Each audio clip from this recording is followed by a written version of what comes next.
नमस्कार, S A क्लासमध्ये तुमचं स्वागत आहे। आज आपण बघणार आहोत संख्येचे प्रकार। आपण मागच्या व्हिडिओमध्ये स्थानिक किंमत कशी काढायची आणि दशमी किंमत कशी काढायची हे बघितलं आहे। आता आपण नैसर्गिक संख्या कोणत्या असतात ते बघू। 1 2 3 4 आणि यानंतरच्या जितक्या पण संख्या असेल या संख्यांना आपण नैसर्गिक संख्या म्हणतो आणि या संख्या वस्तू मोजण्यासाठी वापरतात म्हणून यांना मोज संख्या असे म्हणतात। नैसर्गिक संख्याला अजून आपण मोज संख्या असे पण म्हणतो। शून्य ही संख्या नैसर्गिक संख्या नाही। मी तुम्हाला काय सांगितलं, नैसर्गिक संख्या कुठून सुरू होती बघा, 1 2 3 4 आणि याच्या नंतर 4 च्या नंतर जितक्या पण संख्या असेल त्या काय असतात नैसर्गिक संख्या। आणि शून्य ही नैसर्गिक संख्या आपली नाहीये आणि नैसर्गिक संख्येला अजून एक नाव असतं, कोणतं, मोज संख्या असे म्हणतात। सगळ्यात लहान नैसर्गिक संख्या कोणती आहे, 1। आपण कारण की नैसर्गिक संख्या कुठून सुरू होणार आहे, 1 पासून सुरू होणार आहे, तर सगळ्यात लहान नैसर्गिक संख्या कोणती आहे तर 1 आहे। आणि सगळ्यात मोठी नैसर्गिक संख्या आपण काढू शकत नाही कारण की नैसर्गिक संख्या कशा असतात, अनंत आहेत। अनंत म्हणजे काय, आपण जे मोजू शकत नाही। आणि आपल्याला हे बघा 1 2 3 4 पासून सुरू झालेले आपण आता मोजू शकतो का, नाही। कोटी येणार, दशकोटी येणार, अब्ज येणार, ह्या संख्या अशा वाढतच जातात। म्हणजे काय, नैसर्गिक संख्या काय आहे, अनंत आहे। या संख्या कुठेच थांबत नाही। आणि सर्वात मोठी नैसर्गिक संख्या आपल्याला सांगता येत नाही। सर्व नैसर्गिक संख्या कशा असतात, धन असतात। धन म्हणजे पॉझिटिव्ह नंबर्स। हे बघा, हे 1 आहे, 1 कशामध्ये, पॉझिटिव्ह मध्ये, 2 पण कशामध्ये, पॉझिटिव्ह मध्ये। जे पण पॉझिटिव्ह नंबर असेल ते काय असतात, आपल्या नैसर्गिक संख्या असतात। एकदा आपण रिवाइज करू, नैसर्गिक संख्या म्हणजे काय। ज्या पण धन संख्या असतात म्हणजे त्याला ऍडिशनचं चिन्ह असते, हे बघा बेरजेचं चिन्ह असतं, हो ना। जे पण संख्या धन संख्या असतात त्या काय असतात, नैसर्गिक संख्या। आणि नैसर्गिक संख्येची सुरुवात कुठून होती, 1 पासून, 1 2 3 4। आणि सगळ्यात लहान नैसर्गिक संख्या कोणती असते तर 1 ही सगळ्यात लहान नैसर्गिक संख्या असते। आणि आपल्याला सगळ्यात मोठी नैसर्गिक संख्या काढता येत नाही कारण की नैसर्गिक संख्या काय असतात तर अनंत, म्हणजे आपण मोजू शकत नाही अशा असतात। आता आपण पुढचा संख्येचा प्रकार बघू, पूर्ण संख्या। पूर्ण संख्येमध्ये काय येणार,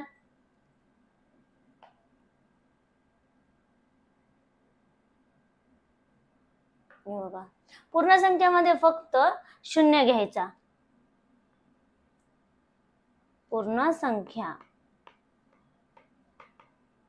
पूर्ण संख्येची सुरुवात ही 0 पासून होती। 0 आणि शून्याच्या नंतर 1 2 3 4 5 अशा संख्या आपण कोटी, दशकोटी, अब्जापर्यंत असं म्हणजे संख्या हा पुढे जातच राहतात, हो ना।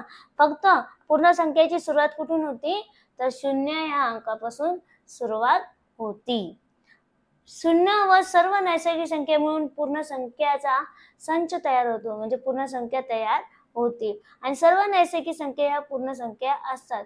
सर्वात लहान पूर्ण संख्या कोणती असते बरं का, सगळ्यात लहान नैसर्गिक संख्या आपण काय सांगितलेली, कारण की नैसर्गिक संख्येची सुरुवात कुठून झाली होती, 1 पासून सुरुवात झाली होती। आणि आता पूर्ण संख्येची सुरुवात कुठून झालेली आहे, 0 पासून।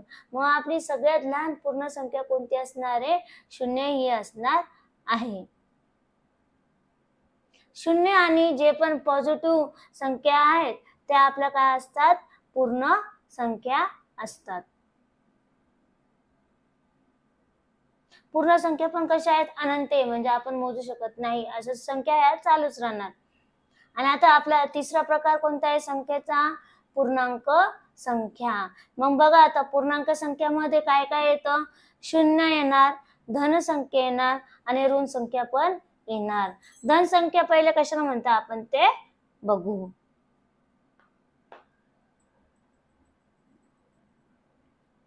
धन संख्या कोणत्या असतात, हे बघा, धन संख्या धन संख्या म्हणजे जे पण ज्याला प्लसचं चिन्ह असतं त्या असतं आपल्या धन संख्या. +1, +2, +3 आणि ह्या अशा संख्या चालूच राहणार.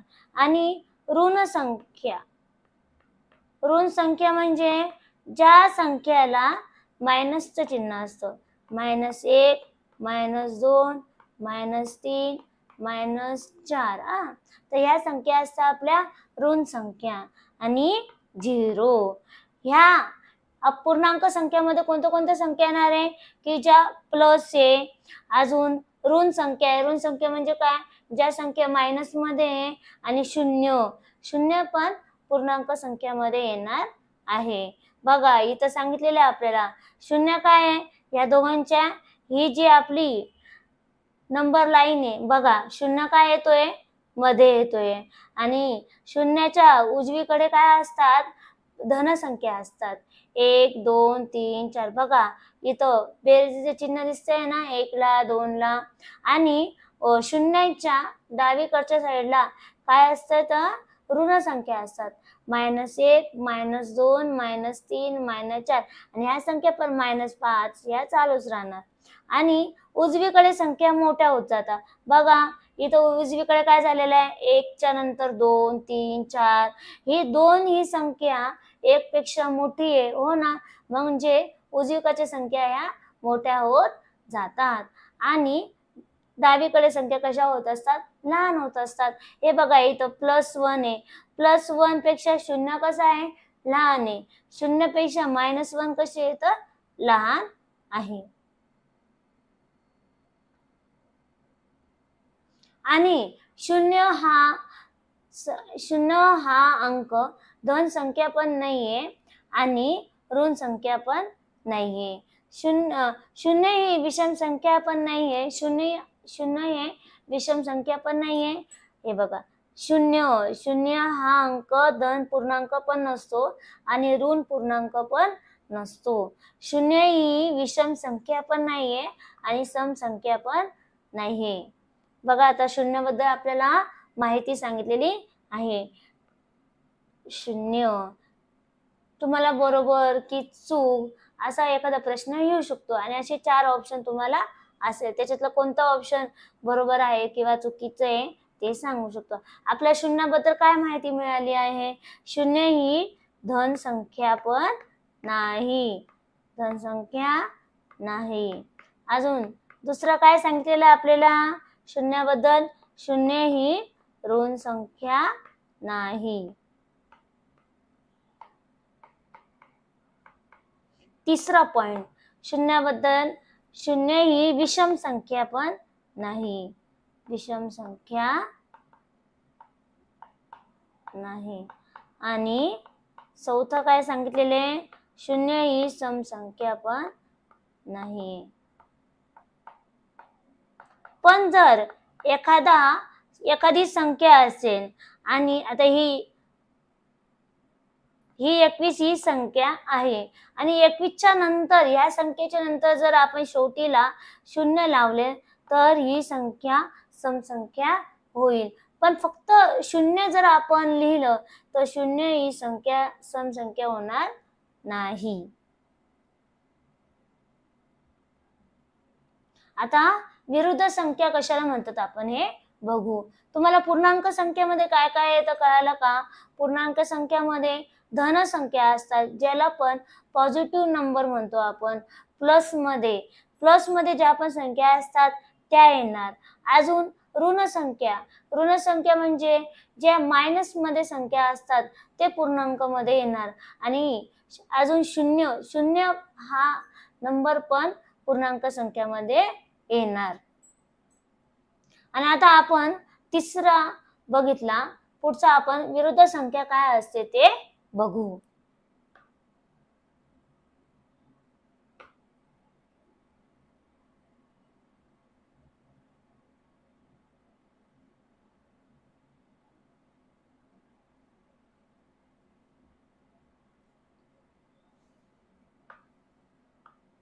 बघा आता विरुद्ध संख्या.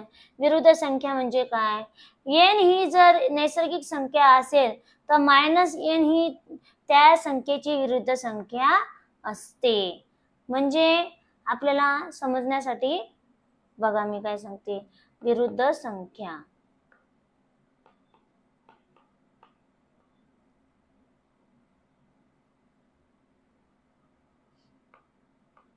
आता आपण कोणती पण एखादी नैसर्गिक संख्या घेतली. जर मी 25 ही एक नैसर्गिक संख्या घेतली आणि तिची विरुद्ध संख्या कोणती असणार तर आपण ते बघू. बघा 25च्या इथं कोणतं चिन्ह नाहीये म्हणजे ही संख्या काय असते? प्लस म्हणजे धन संख्या असते आणि याच्या विरुद्ध म्हणजे उलट पाहिजे ना आपल्याला. आणि प्लसचं उलट काय असतं? मायनस. मग ही 25 ही जर धन संख्या असेल तर 25 ची विरुद्ध संख्या कोणती असेल तर 25 लिहायचे, संख्या 30 ठेवायची, फक्त त्याला चिन्ह कोणतं असेल तर मायनसचं असेल. प्लस मध्ये जर संख्या असली जर आणि तीच संख्या आपण मायनस मध्ये केली तर ही संख्या काय अशी आहे? विरुद्ध संख्या. तुम्हाला येतं का बघा बरं का. जर आपण 35 लिहिले आणि 35 काय आहे? धन संख्या आहे आणि याची आपल्याला विरुद्ध संख्या काढायची आहे. ही संख्या तशीच लिहून घ्यायची. 35 आहे तसंच लिहायचे आणि इथं प्लस आहे ना तर प्लसच्या जागी फक्त काय करायचं? उलट. प्लसचं उलट काय होणार? मायनस. मग ही विरुद्ध संख्या प्लस 35 ची विरुद्ध संख्या काय झाली? -35. हे बघा 1 ची विरुद्ध संख्या इथं बघा 1 ची विरुद्ध संख्या काय येते? -1 म्हणजे ऋण 1. 2 ची विरुद्ध संख्या काय येते? -2 म्हणजे उलटा केला आपण. +2 असेल तर काय केलं? -2 केलं. विरुद्ध संख्येची बेरीज काय येत असते? 0 येते. आणि शून्याची विरुद्ध संख्या आता तुम्ही विचार करणार आपल्याकडे काय आहे? 0 आहे ना. तर शून्य मी तुम्हाला सांगितलेलं आहे 0 ही धन संख्या पण नाहीये म्हणून आपण इथं +0 पण लावू नाही शकणार आणि 0 ही मायनस संख्या पण नाहीये म्हणजे ऋण संख्या पण नाही म्हणून शून्याचं उलट -0 पण नाही करणार आपण.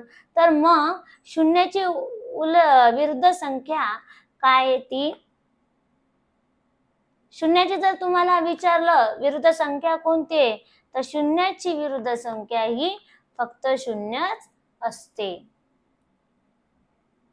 0 ही संख्या धनही नाही आणि ऋणही नाहीये. तुम्हाला मी मागे सांगितलं होतं.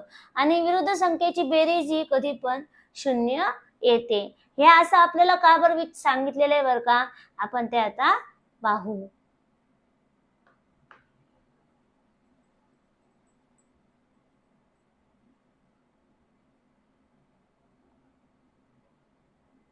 हे बघा आता जर मी 45 घेतलं 45 काय आहे? धन संख्या आहे म्हणजे त्याला मी बेरीजचं चिन्ह लावलेलं आहे. प्लस मध्ये 45 आहे आणि आता या संख्येची विरुद्ध संख्या करायची तर काय होणार?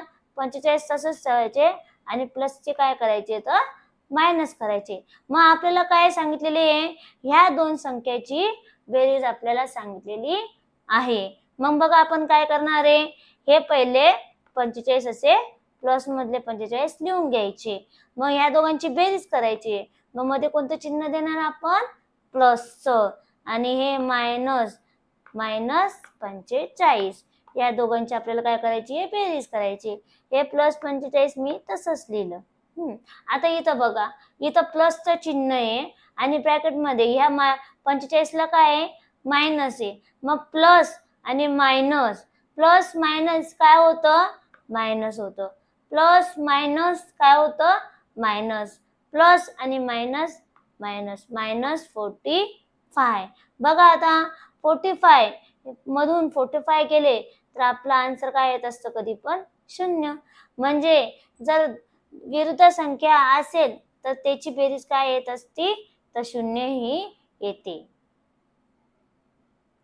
पुढचं आता आपण बघू समसंख्या म्हणजे विरुद्ध संख्येबद्दल तुम्हाला कळालं का?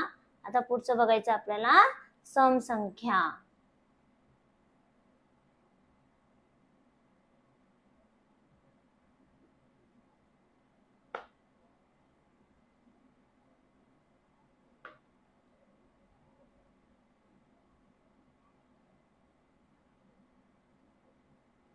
बघा, समसंख्या कशाला म्हणतो आपण?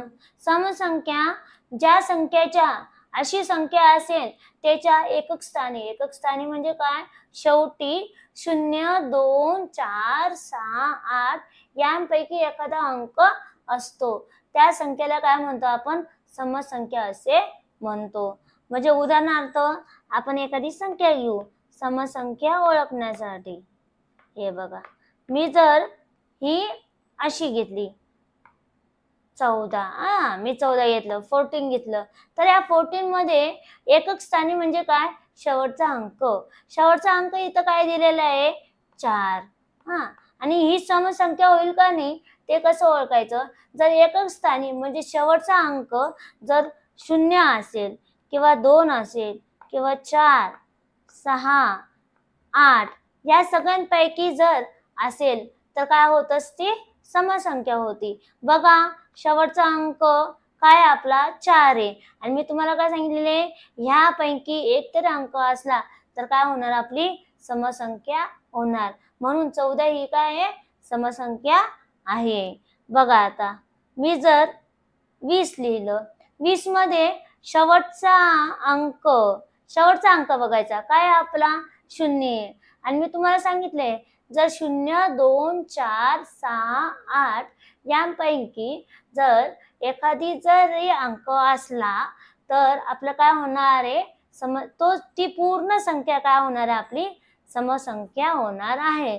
मग शेवटचा अंक काय? इथं 0 आहे. मग ही संख्या काय होणार? आपली पूर्ण संख्या ही समसंख्या होणार आहे. आपल्याला या 5 मध्ये बघायचं की शेवटचा अंक जर 0 असेल किंवा 2 किंवा 4 किंवा 6 किंवा 8 असेल तर ती पूर्ण संख्या काय होत असते? समसंख्या होत असते. बघा, जसं 354 आपल्याला पूर्ण संख्या नाही बघायची, फक्त शेवटचा अंक बघायचा आहे. शेवटचा अंक इथं काय दिलेला आहे? 4 आहे. म्हणजे ही पूर्ण संख्या 354 ही पूर्ण संख्या काय झाली? तर आपली समसंख्या झाली. कारण की शेवटचा अंक हा आपला काय आहे? 4 आहे. शेवटचा अंक आपला 0, 2, 4, 6, 8 मध्ये पाहिजे असतो. आणि विषम संख्या काय असते? ज्या संख्येच्या शेवटी म्हणजे एकक स्थानी 1, 3, 5, 7, 9 यांपैकी एखादा अंक आला असेल तर त्या संख्येला आपण काय म्हणतो? विषम संख्या असे म्हणतो. आता विषम संख्याबद्दल आपण माहिती बघू. बघा, विषम संख्या एकक स्थानी म्हणजे काय? शेवटी जर 1, 3, 5, 7, 9 या 5 पैकी एखादा अंक शेवटच्या स्थानावर आला असेल किंवा एकक स्थानावर आला असेल तर ती पूर्ण संख्या काय होत असते? विषम संख्या होते. जसा मी 31 ही संख्या घेतली तर 31 मधले शेवटचा अंक बघायचा. शेवटचा अंक काय? 1 आहे. आणि आपल्या नियमानुसार शेवटी जर 1 आलं तर ती पूर्ण संख्या काय होत असते? विषम संख्या होत असते. आता जर अजून आपण 33 घेतलं, हे बघा, शेवटचा अंक बघा, शेवटचा अंक इथं काय आहे? 3 आहे. आणि आपल्या नियमाने शेवटी जर 3 असेल, एकक स्थानी जर 3 असेल तर ही पूर्ण संख्या काय होणार? आपली विषम संख्या होणार. असं तुम्ही किती मोठीची मोठी पण संख्या तुम्हाला ओळखता येते. बघा, मी आता इथं मोठी संख्या लिहिली 4, 5, 7, 8 आणि 9. बघा, ही काय? ही 4,56,789 ही इतकी पूर्ण मोठी संख्या आहे. आणि आपल्याला ओळखायचंय ही संख्या विषम संख्या आहे का की समसंख्या आहे. बघा, आपल्याला हे पहिल्या अंकाशी काहीच घेणं देणं नाही, फक्त शेवटचा अंक बघायचा. शेवटचा अंक इथं काय आहे? 9 आहे. आणि आपल्या याच्यामध्ये आहे का 9 हा अंक? शेवटी जर 9 अंक असेल तर ती पूर्ण संख्या म्हणजे 4,56,789 ही पूर्ण संख्या काय असेल? तर विषम संख्या असेल.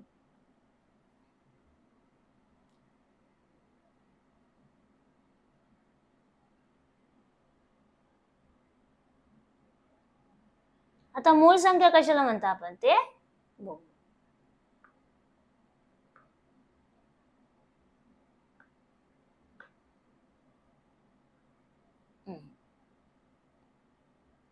ज्या संख्येचे एक व ती संख्या हे दोनच विभाजक असते त्या संख्येला आपण मूळ संख्या असे म्हणतो. आता मूळ संख्येबद्दल आपल्याला माहिती बघायची. मूळ संख्या हे बघा, आता मी जर एखादी संख्या घेतली समजा मी जर घेतले 53 ही संख्या मी घेतली, तर याच्यामध्ये बघा 53 ही संख्या कोणाच्या पाढ्यामध्ये येते का? नाही, ती फक्त कोणाच्या पाढ्यामध्ये? एकच्या पाढ्यामध्ये सगळेच अंक येत असतात. ही संख्या फक्त एकच्या पाढ्यामध्ये येते. बाकी कोणाच्या पाढ्यामध्ये येईल का 53 ही संख्या? बघा, 2च्या पाढ्यामध्ये येते का? नाही, 3च्या पाढ्यामध्ये पण येत नाही. 53 ही संख्या फक्त एकच्याच पाढ्यामध्ये येते, म्हणून ही काय असते? मूळ संख्या अशी असते. समजा जर आपण आता 23 घेतलं, छोटं घेऊ. 23 बघा बर का, 23 कोणाच्या पाढ्यामध्ये येते का? स्वतःच्या, फक्त स्वतःच्या पाढ्यामध्ये येते, हो ना. 23 एक 23, 53 एक 53. जेव्हा फक्त स्वतःच्या पाढ्यामध्ये संख्या येत असेल किंवा एकच्या पाढ्यामध्ये येत असेल तर ह्या संख्याला काय म्हणतो आपण? मूळ संख्या असे म्हणतो. म्हणजे दुसऱ्यांच्या पाढ्यामध्ये ही संख्या येत नाही. 23 ही संख्या कोणाच्या टेबलमध्ये येते का? दुसऱ्याच्या. 2च्या टेबलमध्ये येते का 23 संख्या? नाही, फक्त स्वतःच्या पाढ्यामध्ये 23 हा संख्या येते आणि एकच्या पाढ्यामध्ये येते, हो ना. अशा संख्यांना काय म्हणतो आपण? मूळ संख्या असे म्हणतो. फक्त स्वतःच्या पाढ्यामध्ये येत असेल तर किंवा एकच्या पाढ्यामध्ये येत असेल ही संख्या, तर या संख्याला काय म्हणतो आपण? मूळ संख्या असे म्हणतो. आता बघा 22 बघा बर का, कोणाकोणाच्या पाढ्यात येतात? एकच्या पाढ्यामध्ये येतात, बरोबर. एकच्या पाढ्यामध्ये तर सगळ्याच संख्या येतात, एकच्या येतात. 22 ही संख्या 2च्या पण पाढ्यामध्ये येते, अजून 11च्या येते आणि ती स्वतःच्या 22च्या पण पाढ्यामध्ये येते. आपण म्हणतो ना 22 एक 22, 11 दोने 22, हो ना. 2 गुणिले 11 22. म्हणजे ही 22 ही संख्या कोणाकोणाच्या पाढ्यामध्ये येते? एकच्या येते, 2च्या येते, अजून 11च्या येते आणि 22च्या पण पाढ्यामध्ये येते, है ना. मग ही संख्या मूळ संख्या असेल का आपली? नाही. मी मूळ संख्यामध्ये काय सांगितलेले? फक्त स्वतःच्या पाढ्यामध्ये. आता 23 ही संख्या स्वतःच्या पाढ्यामध्ये येते, 23 एक 23, किंवा एकच्या पाढ्यामध्ये असेल आणि बाकी कोणाच्याच पाढ्यामध्ये जर येत नसेल तर त्याला काय म्हणतो आपण? मूळ संख्या असे म्हणतो. आणि आता इथं आपल्याला मूळ संख्या दिलेल्या आहेत कोणत्या? आता 2 ते 10 मध्ये मूळ संख्या कोणत्या आहे? 2, 3, 5, 7. अजून 11 ते 20 मध्ये कोणती मूळ संख्या आहे? 11, 13, 17, 19. 21 ते 30 मध्ये 23, 29. ह्या 23, 29 फक्त स्वतःच्या पाढ्यामध्ये येतात आणि एकच्या पाढ्यामध्ये, दुसऱ्यांच्या पाढ्यामध्ये या संख्या येत नाही. बघा आता 31 ते 40 मध्ये 31 आणि 37. 41 ते 50 मध्ये कोणती संख्या आहे मूळ संख्या? 41, 43 आणि 47. 51 ते 60 मध्ये 53 आणि 59. 61 70 मध्ये 61 आणि 67. 71 ते 80 मध्ये 71, 73 आणि 79. 81 ते 90 मध्ये 83 आणि 89. 91 ते 100 मध्ये 97. समजलं तुम्हाला कोणत्या मूळ संख्या असतात? आणि मूळ संख्या पण कशा असतात? अनंत, म्हणजे आपण त्या मोजू शकत नाही. आणि सगळ्यात लहान मूळ संख्या कोणती आहे? तर 2. 2 ही मूळ संख्या सगळ्यात लहान आहे. 2 ही मूळ संख्या फक्त स्वतःच्याच पाढ्या. 2 हा अंक फक्त एकच्या पाढ्यामध्ये येतो आणि 2च्या पाढ्यामध्ये येतो. कोणाच्या दुसऱ्यांच्या पाढ्यामध्ये येतो का? नाही. म्हणून ही काय आहे? सगळ्यात लहान अशी मूळ संख्या आहे.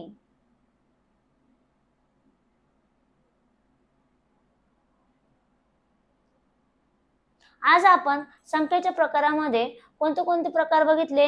नैसर्गिक संख्या म्हणजे काय, नैसर्गिक संख्या कोणत्या असत्या, अजून समसंख्या कोणत्या असतात, विरुद्ध संख्या बघितल्या, पूर्णांक संख्या, पूर्ण संख्या आणि मूळ संख्या आपण या व्हिडिओमध्ये बघितल्या. आता पुढच्या आपण दुसऱ्या व्हिडिओमध्ये बघू. आणि जर तुम्हाला काही समजलं नसेल तर कमेंट बॉक्समध्ये तुम्ही टाकू शकतात. आपलं SCA क्लास म्हणून संभाजीनगरमध्ये कोचिंग क्लासेस आहे आणि यूट्यूबवर पण SCA क्लास जर तुम्ही सर्च केलं, SCA क्लास असं टाकायचं आणि सर्च केल्यावर पण तुम्हाला समजेल. SCA ॲप पण आपला आहे.